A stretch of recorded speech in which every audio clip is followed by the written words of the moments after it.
everyone. It's already 3 p.m. Malaysian time. I would like to welcome you to the first webinar. So I'll start. It's a very good afternoon, everyone, and welcome on behalf of Monash University, Malaysia. I'm delighted to welcome you to our first Monash Alumni Webinar Series. My name is Shaza Mohamed. I'm delighted to be part of this session.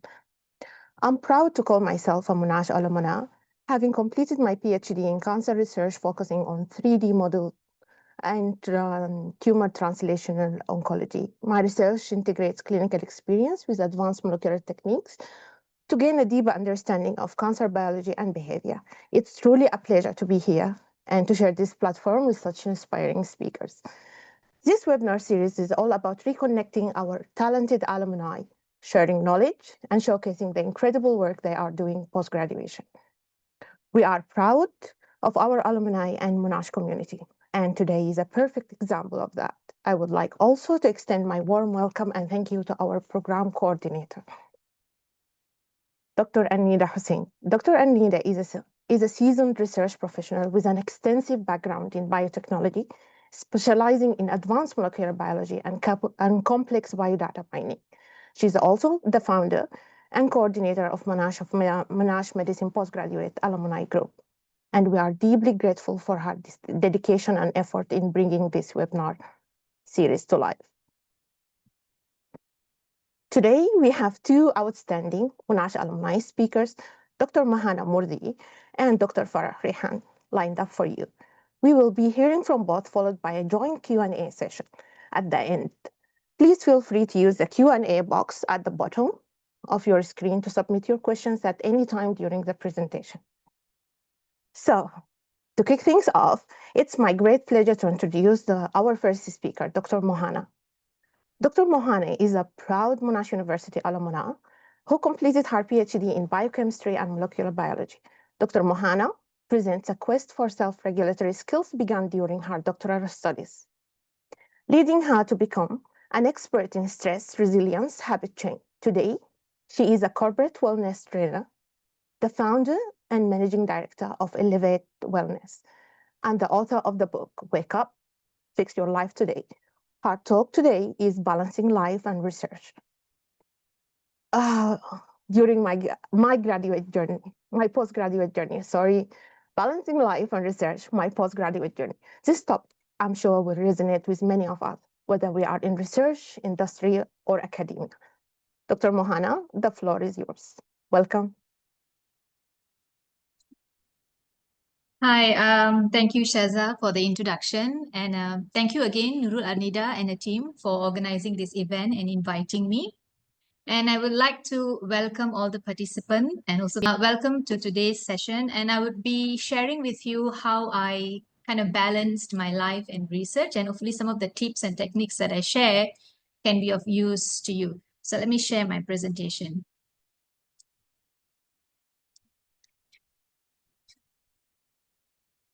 Right.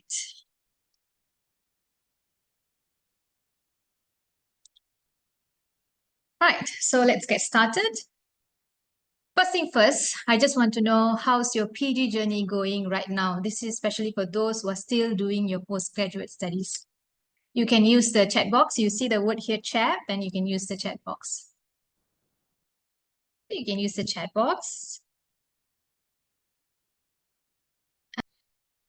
Now, so this is where I'm going to introduce to you planning with a Gantt chart intentionally. Why I say intention? Because many of us do have a Gantt chart because, you know, we are required to attach Gantt chart in our report, so we have it.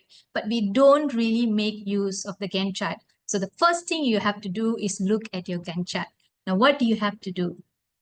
You have to plan your entire PhD from year 1 until year 4. You have to know what you're going to do. And make sure when you're planning, you have your own quarterly milestone. I call them my small wins. So when I was doing PhD, my PhD is on natural compound. We were testing how the natural compound changes the gut microbiome of an obese model, animal model. So I had things like crude extraction, purification, and all that. So for Q1, quarter 1 of the year, you know, in a year we have 4 quarters. So Q1, I want to complete my crude extraction. Q2, I want to complete my purification and I want to complete a systematic review meta-analysis. And by Q4, I'm done with the toxicity test and a manuscript for the test. So each quarter, I'm winning something. And now I don't feel like a hamster on a wheel, just running and running, right? Now I have this pit stop, all these small wins. In year one, I've achieved tremendous success. For me, it's a tremendous success. The second thing is make sure you mark your milestone presentation. Now, let me show you an example. This is just an example, yeah? So this is 2025 and we have 4 quarters. So if you see within the first quarter, I have done my fruit extract purification for the second quarter. And third and fourth quarter, I'm done with, this is third, this is fourth quarter, I'm done with my toxicity test. Make sure you mark all your milestone presentation. So during my time, we used to call it COC, MCR, PSS. I hope that's they are still calling it the same. So make sure to mark it in your calendar in a different color, right? The second thing is try to be as specific as possible with the duration, specific as possible with all the methods that you'll be doing. What do I mean by that? Okay, for systematic review, we have all these things that we do, right? Be as specific as possible and then estimate the duration. For estimation, sometimes you have never done the experiment before, talk to your seniors, right? Your lab, a different lab, anyway. Just get an idea of how long the experiment can take. And if the senior said, it can take around 2 months, just add another month. That's your buffer period. Okay, so be a bit generous with your time frame, right? So for my extraction and purification, same. List the steps, the specifics, and then have the duration. Just be a little, don't underestimate, overestimate the duration, right? So few things again to go through when you are using your Gantt chart. Plan your entire PhD. You have to have your small wins. Mark your small wins. Make sure you mark your milestone presentation. Try to be as specific as possible with all the methods. Talk to your seniors in order to estimate the duration, and always have a buffer period. Right. So now I shared about Gantt chart and planning with intention, right? Why do you think Gantt chart is important? So we don't have a chat box. Maybe some of you are saying, because I can see everything. When I started, that's what I thought. I can see everything. I can see what I'm doing, right? Over time, I realized it's more than that. It will help you to assess your resources. Do you have enough money? Do you have grant to do all the experiments that you have listed? Yes, you are writing in paper, right? But when you see it in one place, in one chart like that, you can clearly see whether you have enough money to get all that done or not. It will also allow you to tell, it can help you to understand whether or not you have enough time to complete your research, and also manpower. There will be certain section in your Gantt chart where you can see certain experiment will be overlapping. You can't do them on your own. I remember when I was doing my animal work, it was a 6.5 month process. And during dissection period, I needed help. So my lab mate at that time, Aaron, would always come, and then he was helping me with spinning the blood, separating the plasma. And then he was also very kind enough to help in measuring the organ size. And then at that time, the animal facility was managed by Mr. Andrew. He was very kind enough to help me with cardiac puncture, that is to take the blood from the rat's heart. Right, so your Gantt chart is your best chance to journey through or plow through this PhD journey with so much confidence and ease, actually. So make use of it. Of you get 7 to 8 hours of sleep, right? I know when I was doing PhD, I was getting less than 7. Not because I don't want to, it's just that I couldn't really close my brain. It was just talking all the time to me, right? And how many of you actually exercise 30 minutes a day, at least 5 days a week? And how about your diet? Are you intentional enough with your diet? Are you taking nutritious food, or are you just taking anything that comes your way, especially snacking, all the high calorie food? So think about where you are when it comes to your health. And this brings us to the second important step, and one that I saw many postgraduate students neglecting, and that would be self-care. Self-care to me was and is non-negotiable, right? If you let go of your health, what's left? So no matter what is happening, you can never, ever, ever let go of your health. Now you're a student. Many of you maybe would have worked before and studying, or many of you just studied and want to work later. Whatever it is, as you grow older, your responsibility just going to keep on increasing. You're going to shoulder more responsibilities. So you cannot say, oh, I don't have time, I don't have the energy, because you are never going to find the time and energy. You need to know how to care for yourself with your limited time and energy. How do you do that? You're all scientists, brilliant one. So I don't want to tell you what you have to do. You know what you have to do, but how to do is the question. So how did I do it? Right? I learned to schedule better. So when you're scheduling your day from the time you wake up until you go to bed, you have more control on your health. Right? So when you schedule, make sure you schedule yourself first before scheduling your study. See, if something happens to you, right, if you're unwell, your study, nothing's going to happen to your study. Your study will never progress. So self is always number one, right? So how did I do it? I will start with exercise, right? I made sure I exercise 5 days a week. I'll just do some Zumba, yoga, anything, right? So 5 days a week, or here, I just give you an example, 4 days a week. Make sure you take time for your lunch. Make sure you have time for some with your family, your friends, or read things other than journals. And make sure you get enough sleep, 7 to 8 hours. And sometimes going out with friends, right? And then only you come back and include your work, your studies. You're spending quite a lot of time on your studies, so don't worry, you're not losing on anything, right? And this change made me feel like I have a little control over my life, right? And it made a huge difference actually. And I'm glad. One of the reason is because I guess I always used to schedule, but when I started my PG journey, I kind of really didn't bother about it. So learn to schedule from the time you wake up until you go to bed, and make sure you stick to your schedule as much as possible, right? Now, third technique, do you have research allies, as in friends, right? Community of researchers with you. When I was a student, I have the habit of saying hi and hello to many people that I see. You bump into people on the lift and say hi, hello. And the next time when I see the same person, I'll ask, hey, what are you doing? What's your research is all about?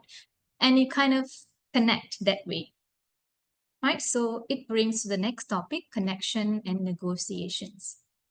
Let me share you an important story of how connection really saved my life, my PG journey many times. I did animal work, right? So I had to gavage. Gavage as in you give the compound through the mouth of a rat. So we used this kind of long needle with a rounded end. Of course, I was trained by Mr. Andrew on how to gavage, but being a beginner, it wasn't easy. So I remember when I started gavaging a rat, it took me almost 20 to 30 minutes, and I was like crying, 20 to 30 minutes, and I had like 50 over rats. Can you imagine? That was, I cannot forget the suffering, the feeling, and the emotion. So I know my friend was working on animal as well. So the next day I contacted her and I said, hey, I'm having a huge problem with gavaging. How do you do it? And she said she knows an expert. Her lab mate is an expert in animal gavaging, rat gavaging. So she gave me a contact number. I contacted her and we arranged a day for her to come and teach me. And she is definitely a lifesaver. She is an expert. She could gavage a rat within 30 seconds. And she taught me, and within 20 minutes, I was as good as her. Now I could gavage rats very fast. 30 seconds, 20 seconds, name it, right? So that's where connection come into play, right? Your connection is where you discuss bounce off ideas. You never know how your research can change because of your amazing connection. There are also places for you to get help. I remember I told you my friend would help me with gavaging. There was another friend called Li Fang. She helped me with my DNA and metagenomics, and also someone to confide your emotions again. And you become very emotional when you're doing your postgraduate journey. So you need a friend, an ally, a confidant to share all your emotions. So make sure to connect not only with your lab mates, but also people from different labs, different school even. You never know from where you can get help, right? So Do not work in silos, please. I've seen a lot of students just come, do their work, and then just go back. Don't be there. As a researcher, you need strong connection. And one of your biggest ally is your supervisor. So my question to you, if you're doing a PhD or a master's now, how often do you meet your supervisor? Some of you maybe once a week, once a month, or only when needed. I know quite a lot of students meet their supervisor only when needed. Hi, I know I had to push myself. So I told my supervisor, Prof. Dr. Uma, I'll come and meet you every Monday, 8 a.m. Whether or not I'm making progress, I made sure I met her every Monday, 8 a.m. And it kind of gave me a sense of like a, how to say it. I was like kind of pressured to get things done because I have to show her something, right? So make sure you build that kind of rapport with your supervisor. Meet your supervisor at least once a week. It also helps you to kind of fix problems along the way. You don't have to wait so long to fix your problem. If you were to meet your supervisor on weekly basis, they can actually help you to fix the problem early on. Right? Again, let me tell you, your supervisor is your greatest ally. Now, supervisor is the greatest ally, but sometimes they can give you a lot of work too. So if your supervisor or even your boss when you work, right, they say something like this: hey, I come across an incredible article. Let's include a Western blot in your research plan. What would you say?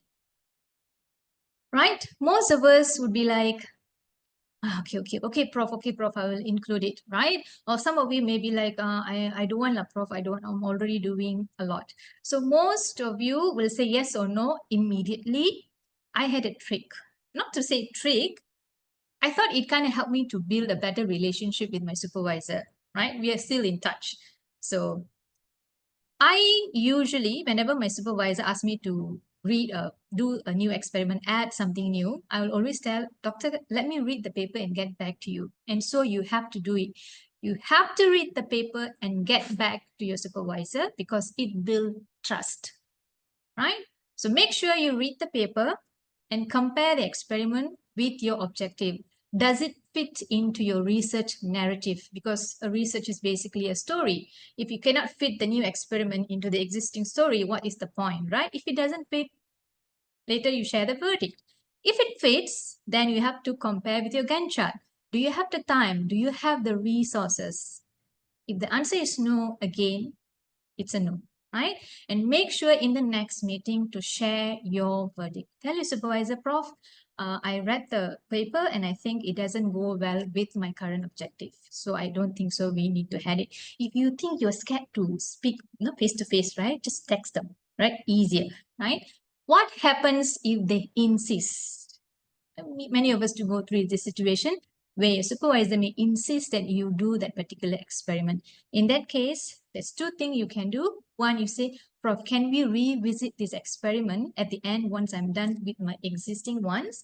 The second option is, can we have another student do it? Because some of the experiments, right, I remember, not I suggested it, of course my supervisor did. So from the same rat, another student took few other organs and then he did other experiment. It was for his postgraduate studies, his postgrad PG certificate, right? So that can be done as well. So make sure you connect and hone your negotiation skill. So I think negotiation is one of the best, your critical skill that you have to develop even now, because when you're working, this is going to be it's going to be a lifesaver. So what are the 3 takeaways? Right? Make sure you plan using a Gantt chart intentionally, not just planning for the sake of planning. Make sure not to let go of yourself. You are always number 1. Right? So take care of your health. That's all you've got. Once your health is gone, nothing matters, right? And make sure to connect with people around you. Don't work in silos and hone your negotiation skills now itself, right? So I'm going to end this by saying this. Learn to design not just your research, but also your life. It starts now, by the way. And thank you so much for your time and attention. Back to you, Shaza. Thank you so much. It was so lovely. I wish I met you while I was doing my research. Thank you. Thank you. Yeah, thank you so much. Thank you so much, Dr. Mohana, for that incredible, insightful, honest presentation. Your advice is powerful takeaway for all of us. I'm sure a fantastic talk. Colleagues, please remember that you can submit your questions for Dr. Mohana in the Q&A session box, and we will address them during the final Q&A session. We now move from the journey of research to the specifics of it. It is my pleasure to introduce our second speaker, Dr. Farah Rehan, who completed her research and doctorate in pharmaceutical and drug design at Monash University, Malaysia. She is currently a postdoctoral research fellow in Arabian Gulf University, specializing in pharmaceutics, nanomedicine, and regenerative medicine. Her expertise is focused on nanodrug delivery systems, and her research has been published on topics including the use of caseinate nanomicelles to enhance cytotoxic effect on breast cancer cells. While at Monash, she also served as the School of Pharmacy postgraduate representative and later as a Monash alumni mentor. Today, she will be presenting her research titled Modified Sodium Caseinate-based Nanomicelles for Enhanced Chemotherapeutic Against Breast Cancer via Improved Cellular Uptake and Cytotoxicity. It's a fascinating topic, and we are all privileged to have her to share her findings with us. Dr. Farah, welcome. The floor is yours now. Thank you, Shaza. Thank you so much. And thank you to Dr. Mohana as well for wonderful presentation.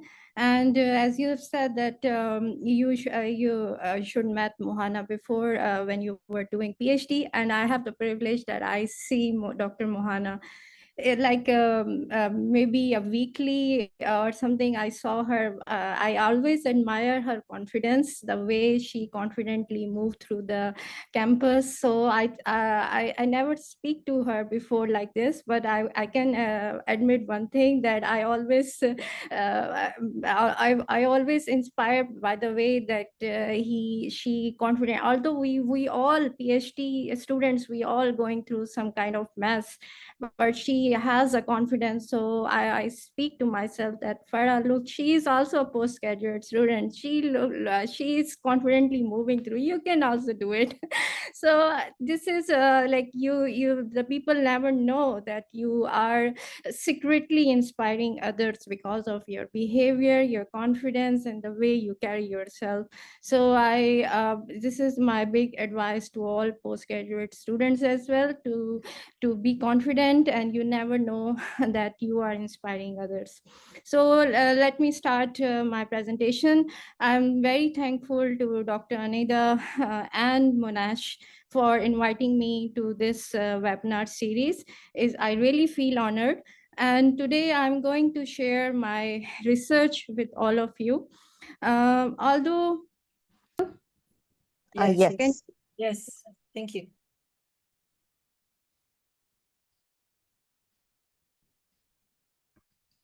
So although I am going to present mainly about my recent publication, but I give you brief background of myself and my PhD research as well. Then I move towards my recent paper findings, and also a little bit about my ongoing research as a postdoctoral fellow. So as everyone knows that I'm currently a postdoc research fellow in Princess Al Johara Research Center at Molecular Medicine Department, Arabian Gulf University. So let's start with the background. I did PhD in pharmaceutical sciences, as Dr. Shaza mentioned.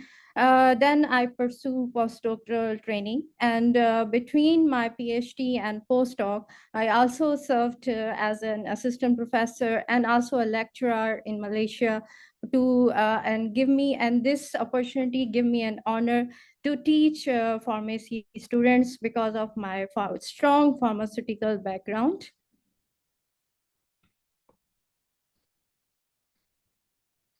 My PhD is related to breast cancer therapeutics. So I will briefly introduce you towards the breast cancer.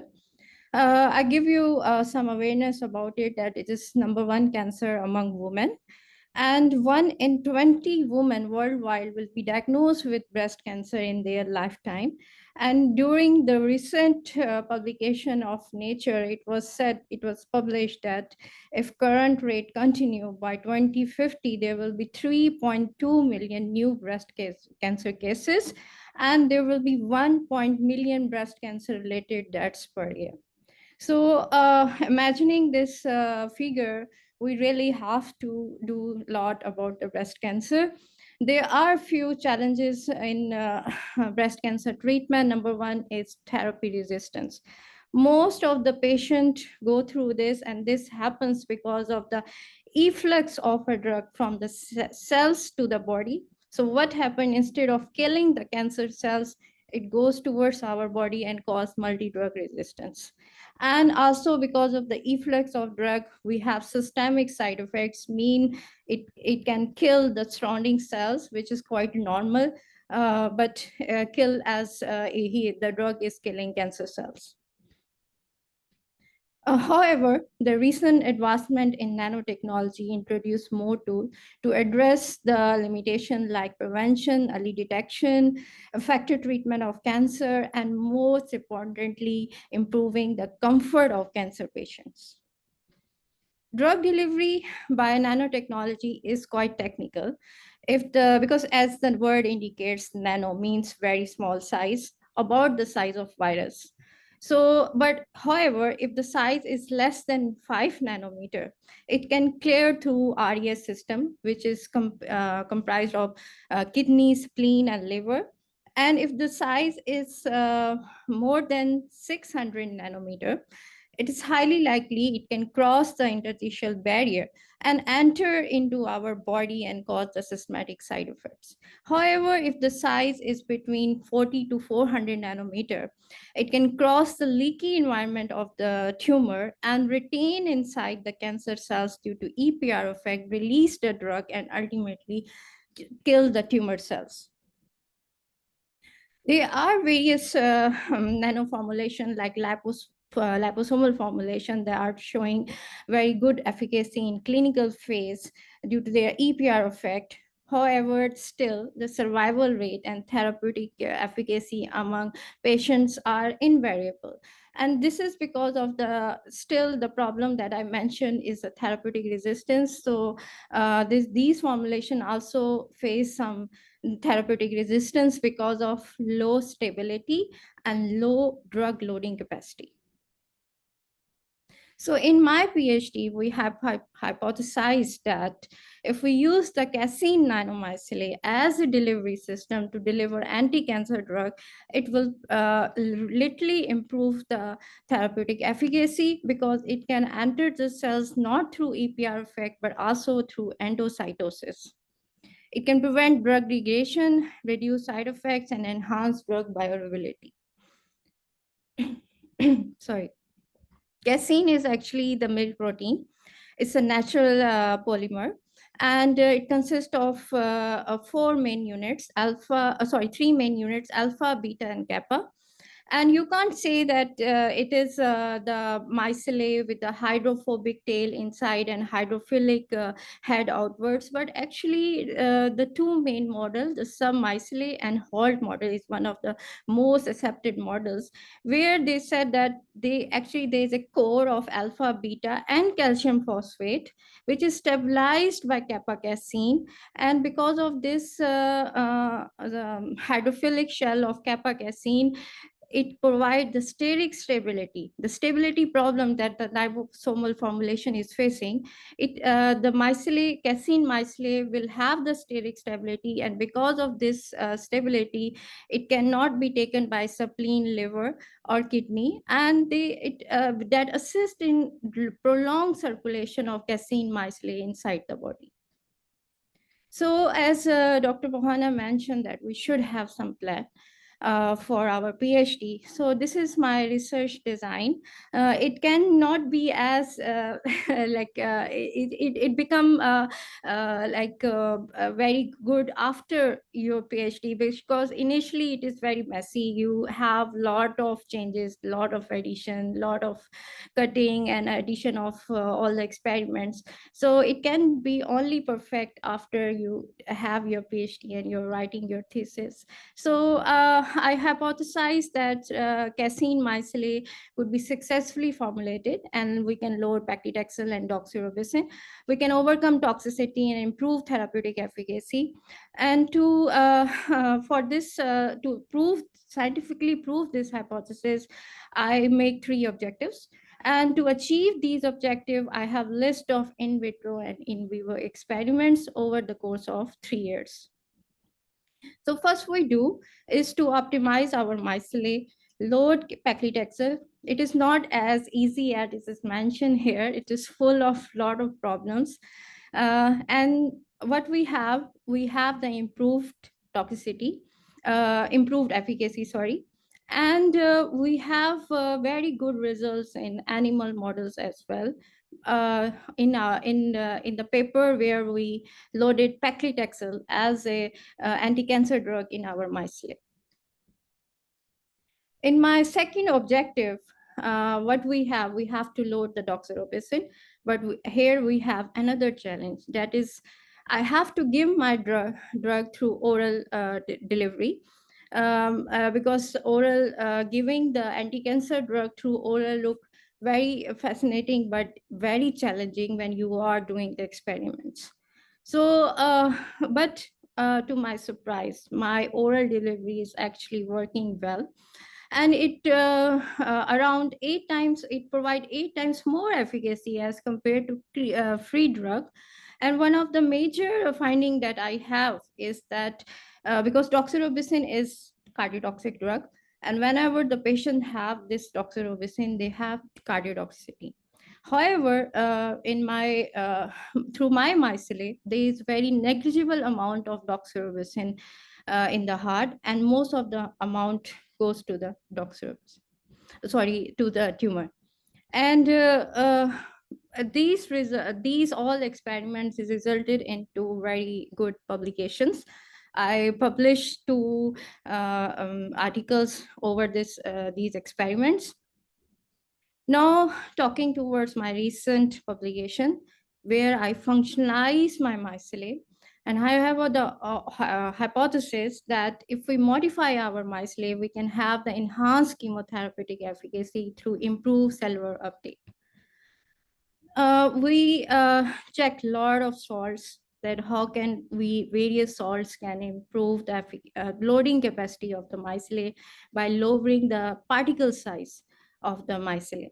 So we come across only 2, calcium and glucose, where they are lowering the particle size and also improving the loading capacity of the micelle. But we have discussion how the calcium and the glucose is improving the loading capacity. So what we came across through STS analysis, that there is more protein in the samples where we modified the micelle as compared to unmodified micelle. So more the protein available in the sample, more will be the loading capacity.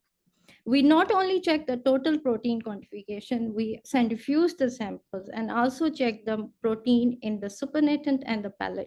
And pellet is actually the actual protein that is available for the drug to form the micelle. So in the pellet, again, what we found out that we have greater protein availability in the modified micelle, which validate our findings that modified version increase the drug loading capacity. One of the major things that is important in formulation is the sustained release of the drug as compared to burst release. You can see there is a burst release of this. This is a free drug without any micelle. However, our mycelate samples, both modified and unmodified, they are providing sustained release, which is, as I've mentioned, important for the improved pharmacokinetics, means availability of drug inside the body to kill the cancer cells. We also put our data in various models. These models are very important to tell us that what drug is doing inside the body. So due to linearity, most our sample is following Higuchi models, which shows that drug is released through diffusion, and there is a slow and controlled release. Our mycelate also improved the cytotoxicity. There is 87% cytotoxicity for the calcium in the MCF7 breast cancer cell line. And one of the major and the interesting finding that I found out is that our glucose version is improving cytotoxicity in the triple negative breast cancer cell, which is quite very resistant cell line, but it's improved the cytotoxicity by around 90%. And we also did the quantitative cellular uptake analysis. Again, I found a very interesting thing. One of the obvious thing is that after 4 hours of incubation of the cell lines with the mycelate having drug, there is this higher cellular uptake with the calcium modified version. But after 24 hours, along with this calcium one, I have the highest cellular uptake with the modified glucose modified version as well. I will tell you later how this happens, that calcium is having the highest uptake during 4 hours, but glucose is showing highest uptake after 24 hours.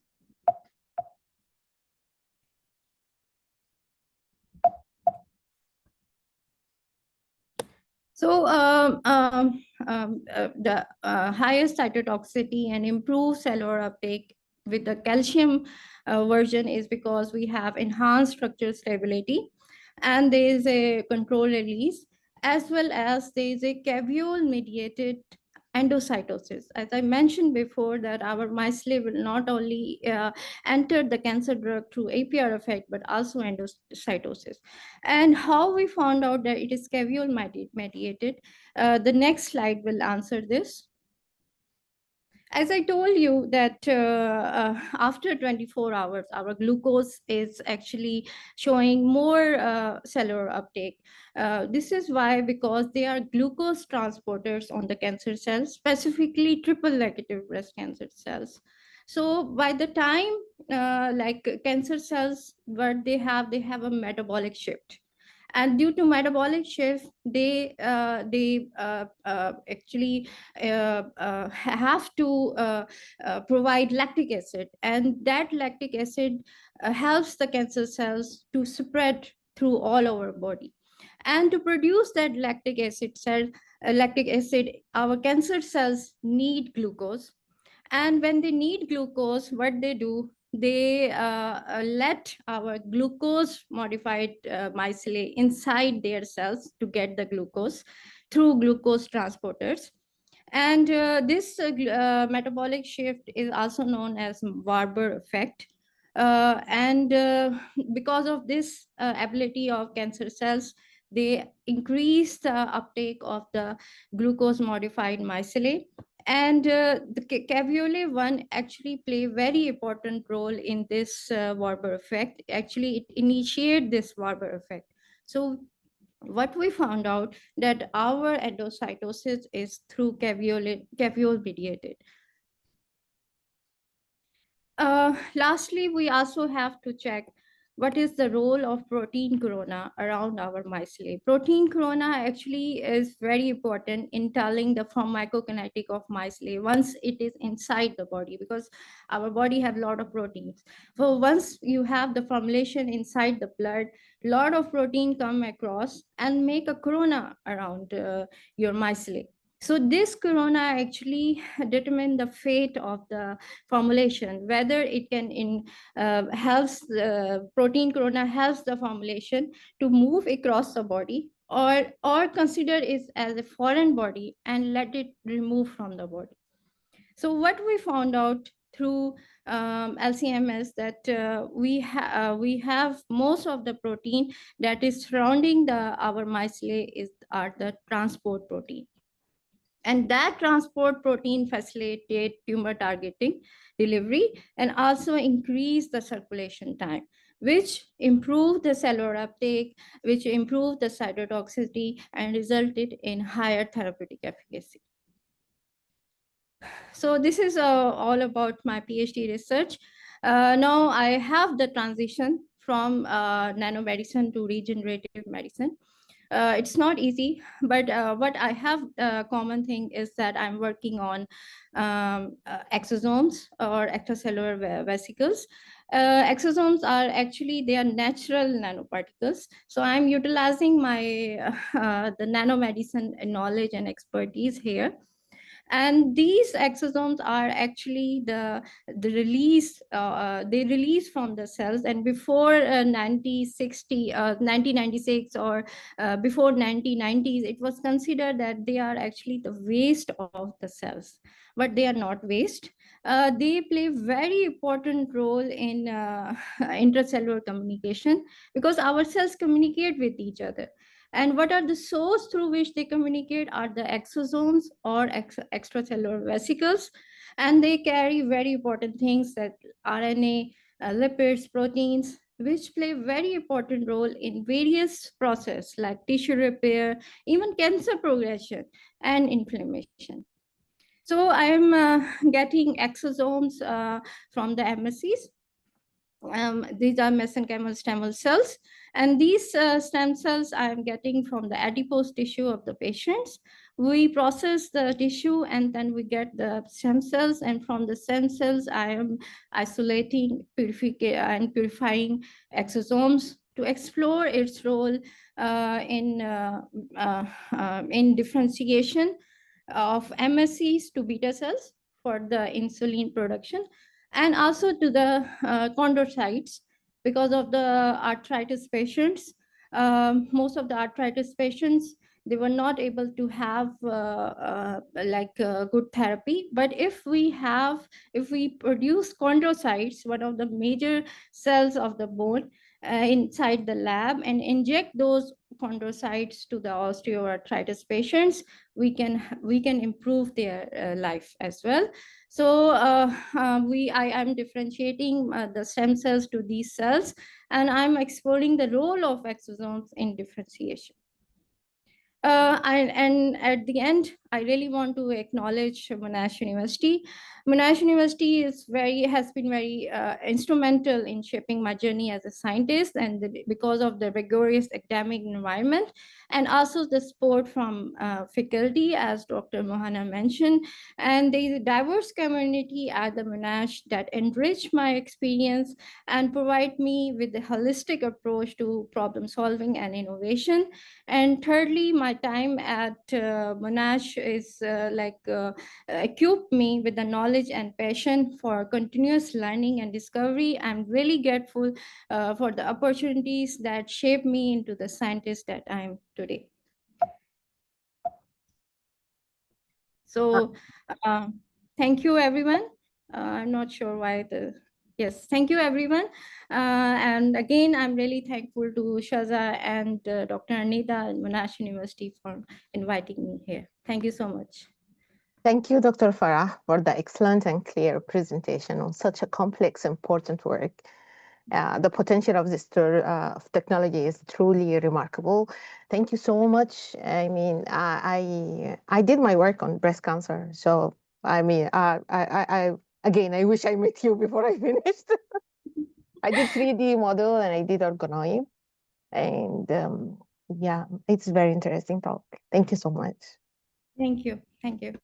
I don't know if anyone has any question. You can feel free to use the Q&A box. Also, I would like Dr. Farah and Dr. Mohan, if you can turn on your cameras. So if they have any questions, they can talk to you.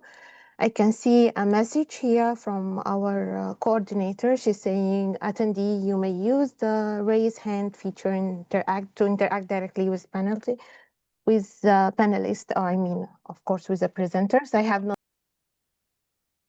There is a few things here we would like to know about you. And then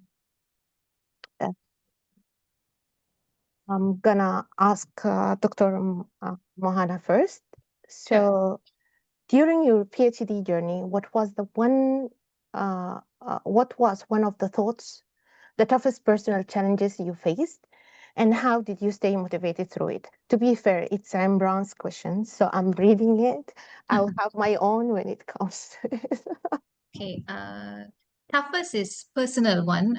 In 2022, by 2022, I completed my lab work, and 2020, I think October 2020 onwards, I was writing my thesis. So at that time, I had to go for an operation, a major one, right? Oh, And during my thesis writing, I was in and out of the hospital because of the certain complication related to the operation. And not to mention, because of COVID, in July 2021, my father passed away as well. oh my God. So yeah, it was back to back, some challenges, and it wasn't an easy phase for me. And I had my focus only on submitting thesis. I know my life at that point was very difficult, but I was laser focused on submitting my thesis. And I told you I always plan. So I had a Gantt chart on my thesis as well.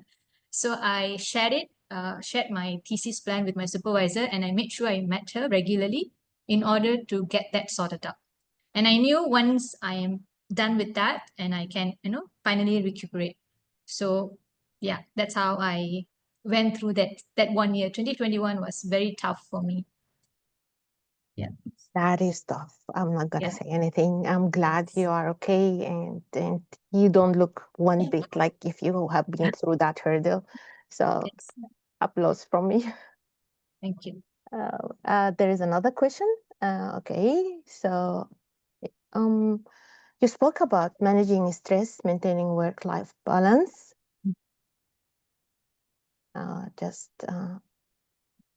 Okay, and what daily or weekly habits do you still practice today that helps you stay grounded? I never compromise on my sleep hours. 7 to 8 hours a day is a must, right? The body needs its rest. And I don't compromise on exercise. I make sure I do yoga in the morning. I meditate for a while. And that's how I start my day. Yeah. Those are two no-nos. I don't compromise on that. It is in my schedule. I have to do it. That seems great. So, Yes. Imran, you can just jump in. Ah, It's his like questions. Hi, uh, hi, hi. the panelists. Thank you so much for the presentation.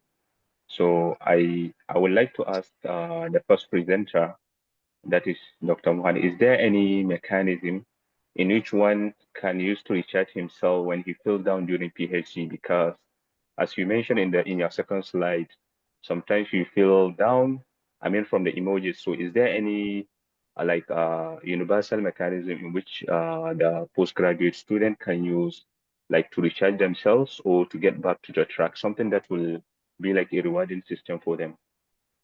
Thank Okay. you. Dr. Imran, there are many things that you can do. My personal favorite, whenever I face problem, is to just sleep. I sleep it off, right? I sleep and I wake up with so much clarity, right? The other thing that I do, I talk to people whom I think can help me. Right? I just talk, and then, suddenly somewhere through the discussion, an idea pops, and then the next thing I'm done with the problem. So I want postgraduate students to always see challenges as just part of life. It's not going to kill you. You know what they say, right? And things that don't kill you actually makes you strong. So it's just going to make you strong. Every time you solve a challenge, you become a stronger, better person. So don't be worried about it. How do I say this? You are studying it's a small thing. Once you go to work and then you face life, you see more and more challenges. So don't be All right. worried about it. Yes. All right. Hope that Thank you. I helps. think, yeah, Dr. Shaza, we have one more questions from the question and answer Yeah. chat box. So, So how I was think, your postgraduate experience shaped the way you now lead your corporate of wellness Yeah. program and mentor others? Right. So like I mentioned before the journey, I was a lecturer. So being like you're in an authoritative position and now I'm a student. So it kind of affected my confidence. And I have to thank my supervisor because she always put me in a very uncomfortable situation, right? Presentation related to grants, any conference, she will push me to participate. And over time, I realized why she did it, right? It helped me to hone my confidence and improved my communication. It was very difficult sometimes to talk in front of professors to convince on the things I do. But over time, I realized I don't have to really how do I say this? Proof sometimes we think we go wrong, and I realize nothing wrong in being wrong. If wrong, okay, never mind. They will fix it. They will help me to fix the problem. So basically, PhD helped me to own my confidence, my communication skill, and I have to really, really thank my supervisor for that. So whenever your supervisors push you to do things, right? Yes, at that time you feel like, right? You don't feel like this, but on the long run, these are the skills that you really need to walk away from PhD, not just your thesis. Don't be so uh, obsessed with your thesis and your studies. Yes, it is important, but at the end of the day, the one thing my supervisor told me, Mohana, thesis is important, but the most important thing is you are the real output of this PhD program. So learn to hone all those soft skills when you are in this journey. Thank Yeah. you so much. Okay, thank you. And I went out with something. I usually exercise at night. Now I will start with my day with exercising. Thank you so much. Great. Yeah. This is I Dave. Would like to know at what point during your PhD that you started looking and exploring job opportunities, if you don't mind sharing. And this anonymous attendee. I don't know why anonymous, but Yeah, I think it's through day one when you enter your PhD. You start looking for opportunities, not for applying, but for looking for the ingredients that you need to reach to that point. Like I have the goal that I will do the postdoc. So I always apply, I always see, I always search for the postdoc profiles as well. What things they have that they can, they have these positions. So during your PhD, when you search for your next goal, when you search for your next opportunity that you want to avail, is not only postdoc, any academic position, or in industry as a director or as a scientist. So you start looking for those things that you should have. Like, for example, industry position, you should have the main confidence, your communication skills, how you can improve your communication skills. As Dr. Mohana mentioned, that you have to present yourself in various conference. And one of the major thing that Monash provide me is the platform where I can speak as Dr. Shaza mentioned, that it's very complex. It's very complex, but I took participation in 3-minute thesis, where I have to speak my whole thesis in 3 minutes, not only 3 minutes, but also have to speak in a way where I don't use jargon words. So yeah, you should start looking for from the day one, and also have those ingredients. After 6 months or 1 year, you will see that you start having those things in yourself, rather than you finish your PhD and then when you start looking for your position, you really feel very sad that I don't have these things, or I didn't achieve those things during my PhD. So be proactive. Be proactive. This is what I can say. Mohan, I think the same question applies to you. Yeah, okay, I agree with Dr. Farah. So before I came into PhD program, I know what I wanted to do, right? I didn't want to be in academia. I wanted to run my own business. I wanted to be a corporate wellness trainer. And that's what I'm doing now. So before you start your PhD journey, you need to know what is your end, right? So don't start without, like how Stephen Covey said it, don't start without the end in mind. Very important. I know quite a lot of students do it because they didn't know what to do after their undergraduate studies, then they just kind of straight away jump into postgraduate without having an idea. But it is okay, at least during the first or second year, you know, by talking to your supervisor, your seniors, other people, during conferences, you come across a lot of people, have an idea of where you want to be and work towards it. Because like what Farah said, if you want to be a postgraduate student, certain number of publication is expected, right? Depending on the university. So make sure you have all that in you. So this is basically, this journey is where you're preparing for your next journey. It never truly ends, right? So be sure to know where you want to be, so you prepare from now itself. Dr. Imran, you were going to say something? Yeah, actually, the question is for Dr. Farah.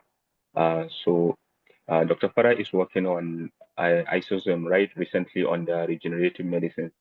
So my question is, does her work have any like practical market application? Because I have seen a lot of people have worked on the novel drug delivery systems during their PhD, which will take like 4 years. And I believe she's doing postdoc. So does she have enough time to do all the necessary studies that will make it more like to have some practical market application? Thank you, Dr. Farah.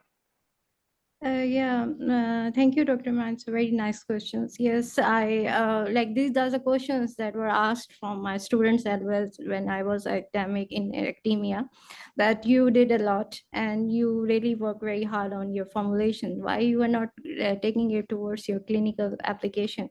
So one thing that is the major hurdle is the awareness between the academia and industry. There's a lack of collaboration, and at that time I didn't know that you should have the industry collaboration as well. Whenever you are doing something related to formulation and you really want it towards a clinical application, you should have a very strong hand from any industry like Pfizer, Thermo Fisher, Merck. These are the big giants. So these universities should and I always after graduating from Monash University, when I realized that this was a major red flag during my PhD. So I addressed this thing to Monash University in a lot of platform. As Dr. Shaza mentioned, I'm still in touch with the Monash as a Monash alumni, and I'm mentoring their students, and they ask for various surveys from me. So I asked them that you should have an internship, PhD internship with the industry. And also, if you're something you want to go for the translation research, you should have that industry collaboration in your with academia, rather than, because industry doesn't know even that I prepared some isolate that have a very good therapeutic efficacy. They didn't know. So you have to bridge that and that thing you can't do it alone.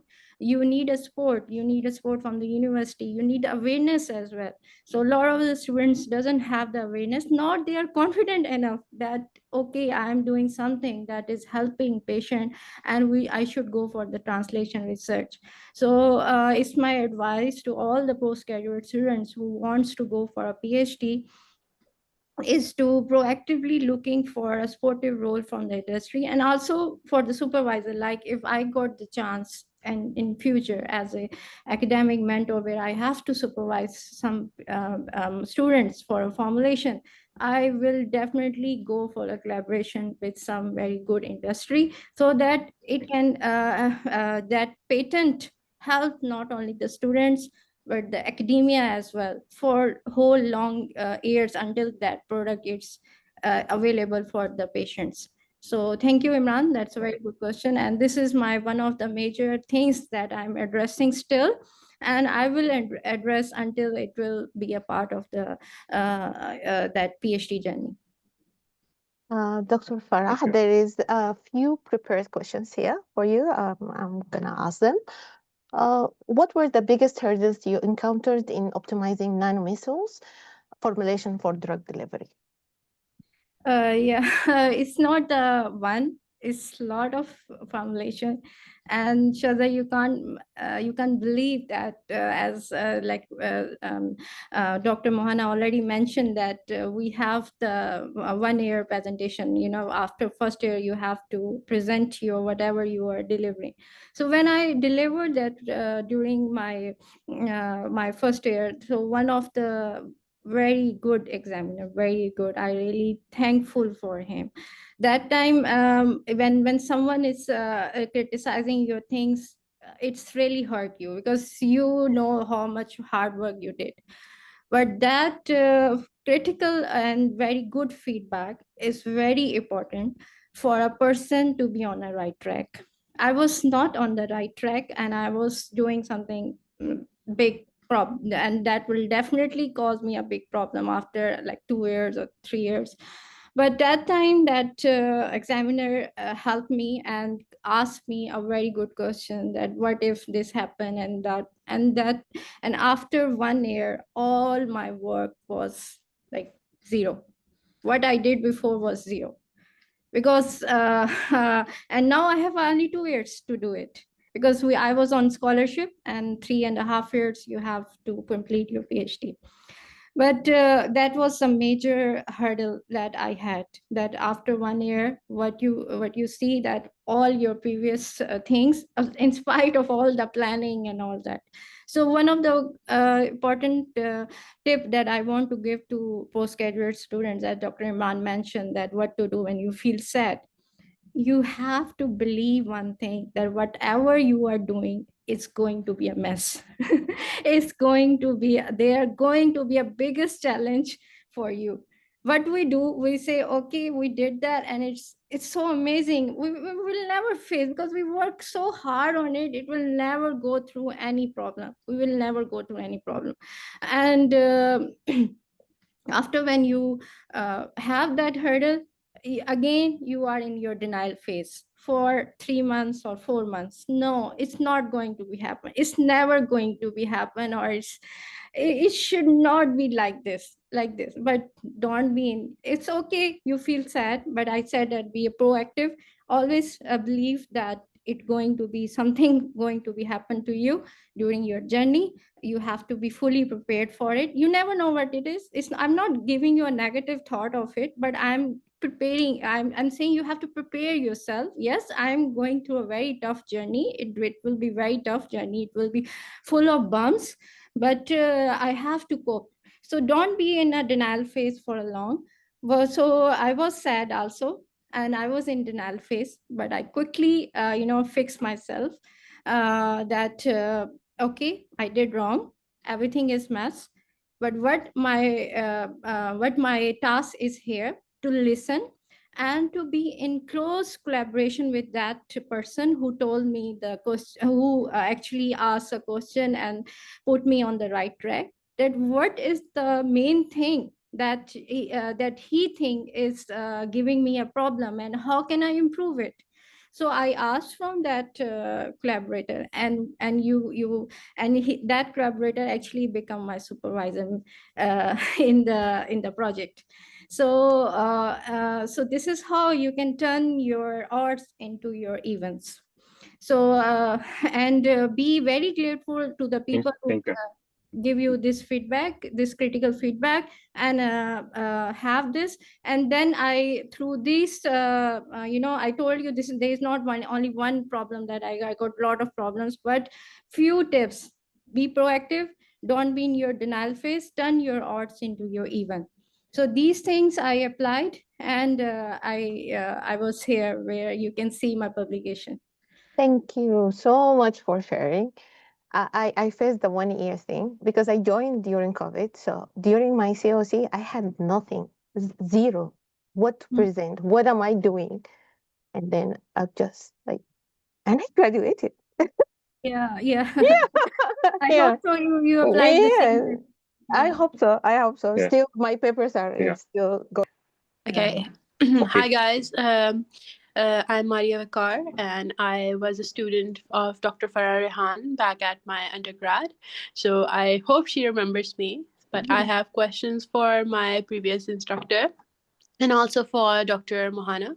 That number one for Dr. Mohana, that how can a postgraduate students could build a support system when they are studying abroad and living away from their family, because it can be quite, emotional, and you can get trained easily. And other than that, the second question I have for Dr. Farah is that what are the biggest challenges in when you are translating your findings from a preclinical model to a clinical applications? Because I am currently working for my MSc in the UK, and I am moving towards doing this part of my research. So I would quite want to know from your end that what practical things you did so your study came out this big. Yeah, thank you.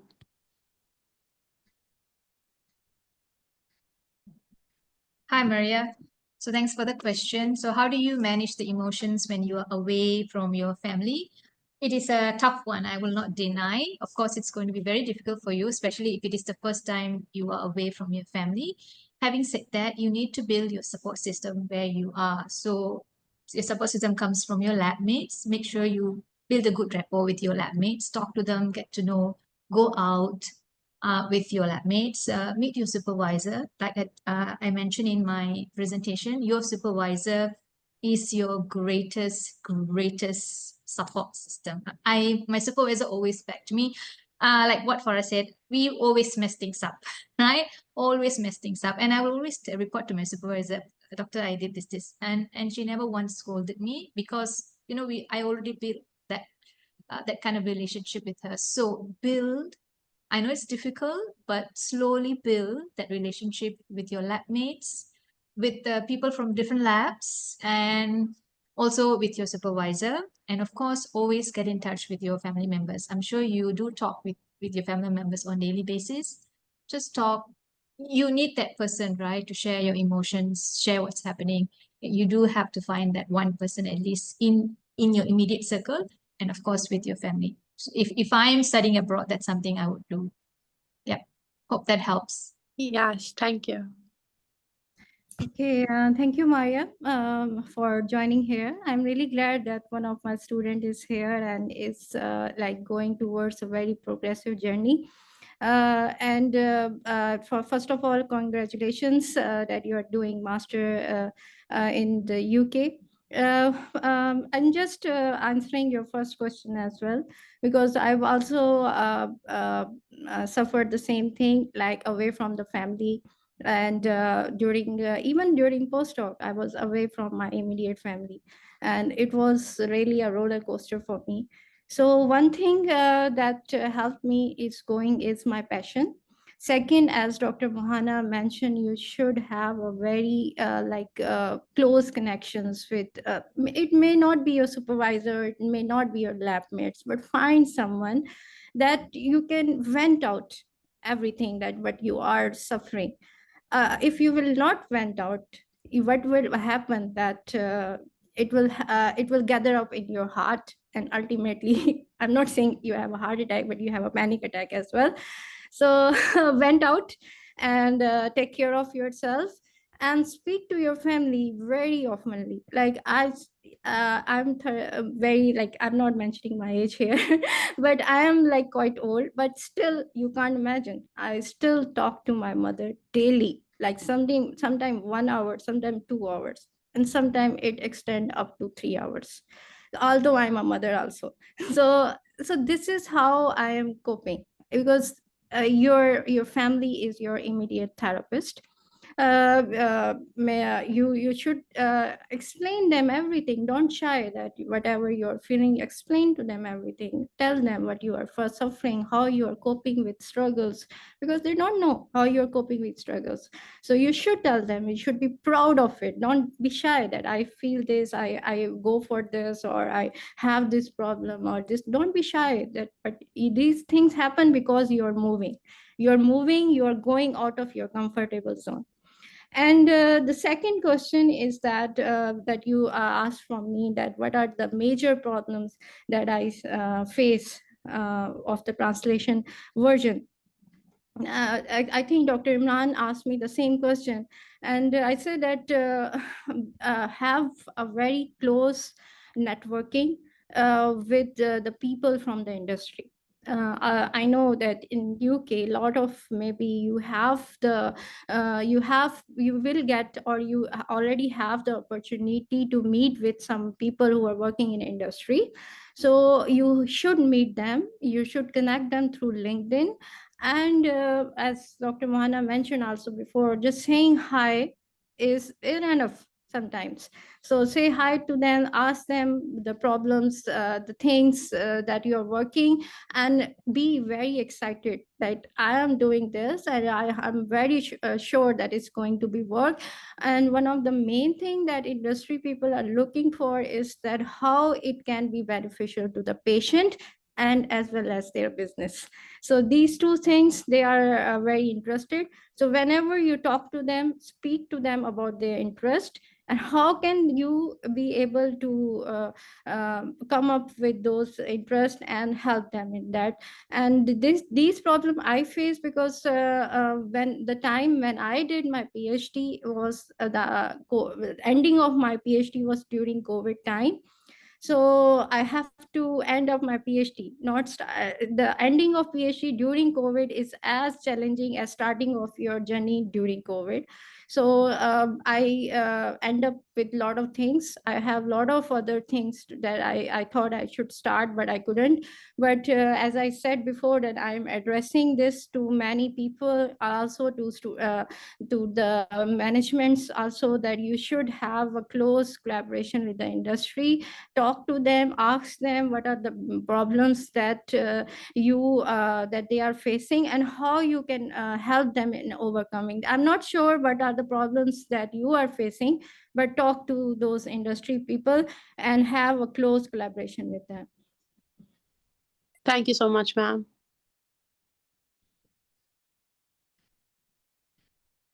Thank you so much, Dr. Farah. I have a question unrelated at all. So I have a clinical background, so I came to research, and that is one of the main things. So I did my master's in science. I did my research as a PhD researcher, but all my work, I worked as an ER doctor, so I'm more familiar with human body. So when you spoke about the nanomicelles and you said the oral and paclitaxel and the other drugs you used, it just came to my mind. How do you combat the acidity of the stomach when you use the nanomicelles? I mean, it's unrelated to anything, but it's bugging me.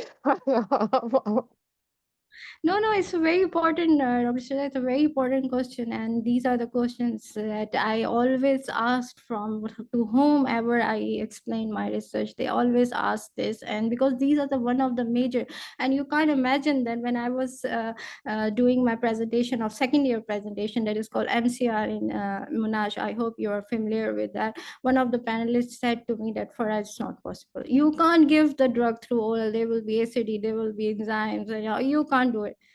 But I have the thorough research over it. And as I have mentioned, you have to turn your odds into your even. So what I use is are the casein mycelium.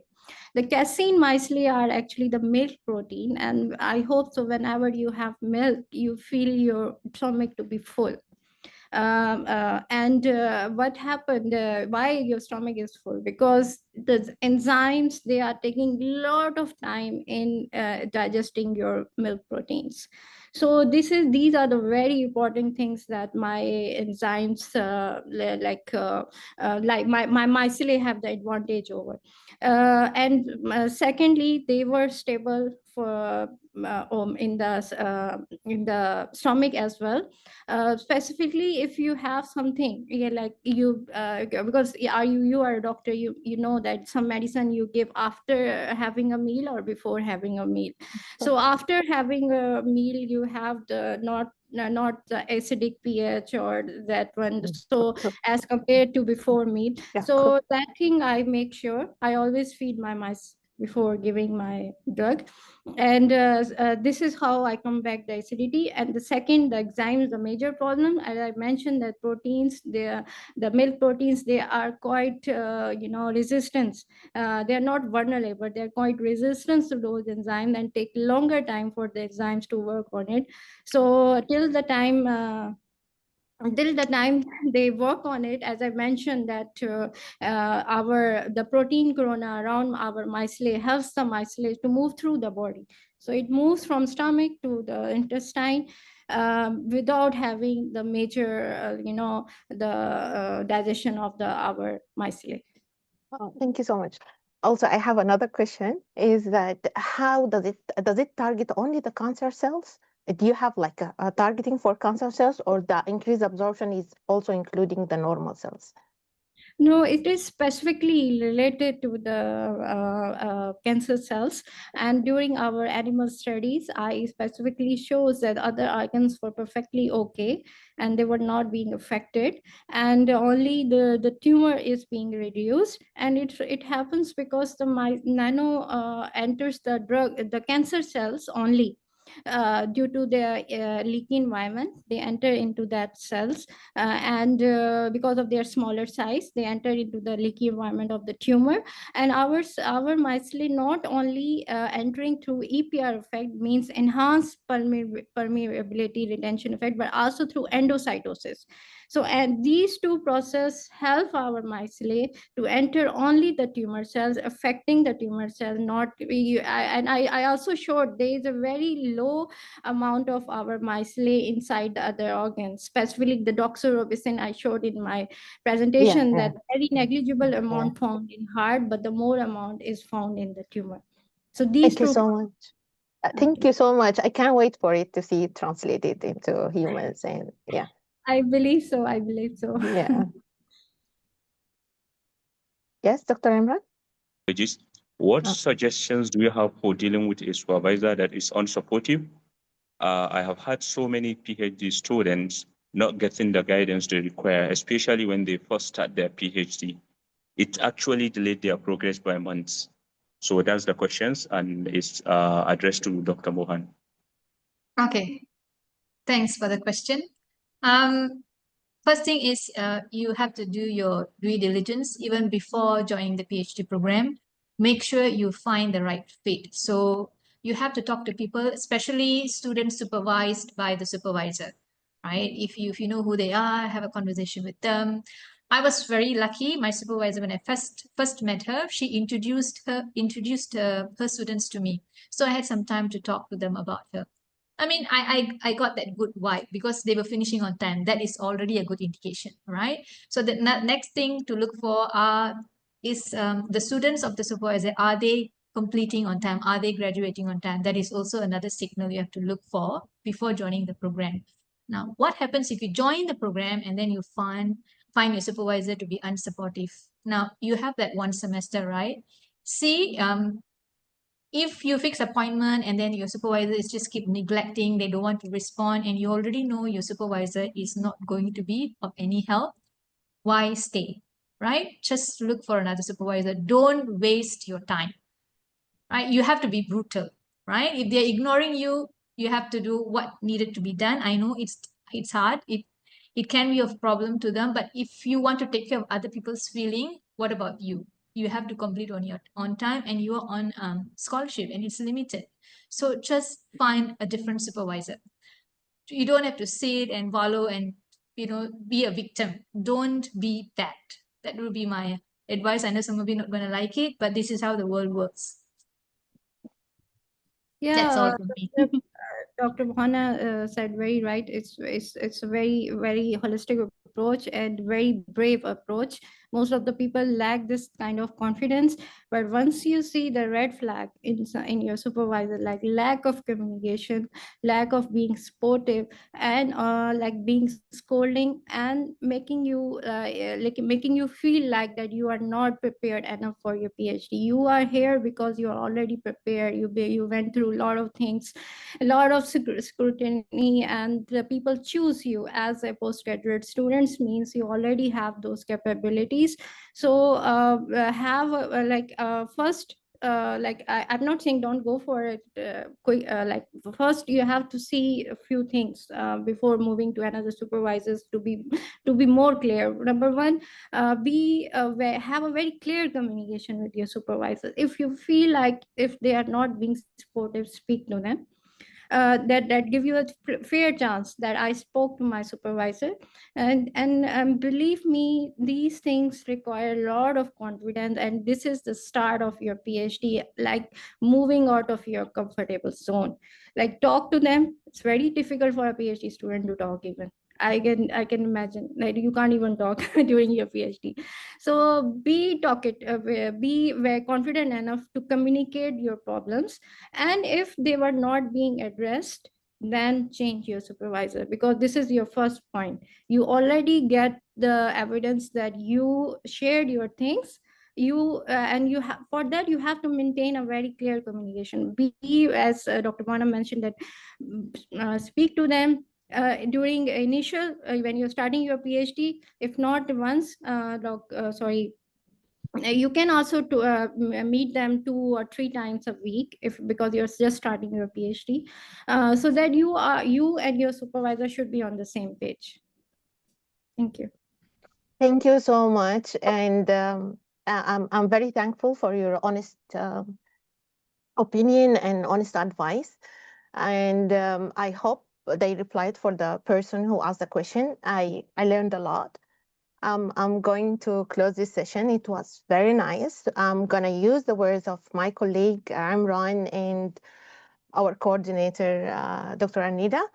So I'm going to say, what a phenomenal session. We have covered so much ground in just 90 minutes. We heard from Dr. Mohana on the very human and critical journey of finding balance, setting boundaries, and preserving through the marathon of PhD.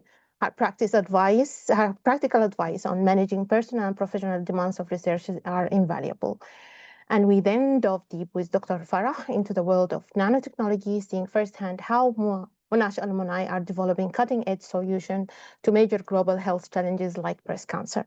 On behalf of Monash University Alumni Relation Team, our program coordinator, we want to extend our deepest gratitude to all our speakers, Dr. Mohana, Dr. Farah, for their generosity and in sharing their expertise. And to you, our colleagues in audience, thank you for joining us, for your thoughtful questions, and for being such an engaged part of the community. This concludes our webinar. Please keep an eye on our future events in our Alumni Webinar Series. We hope to see you again soon. Thank you, and have a wonderful day and a great weekend. Thank you so much, and sorry for reading. I was covering for Imran due to technical issues, but his words were nice, and you deserve to hear them, even if I sound like reading them. But from me, I'm just glad I was part of that, and thank you for sharing your honest opinions.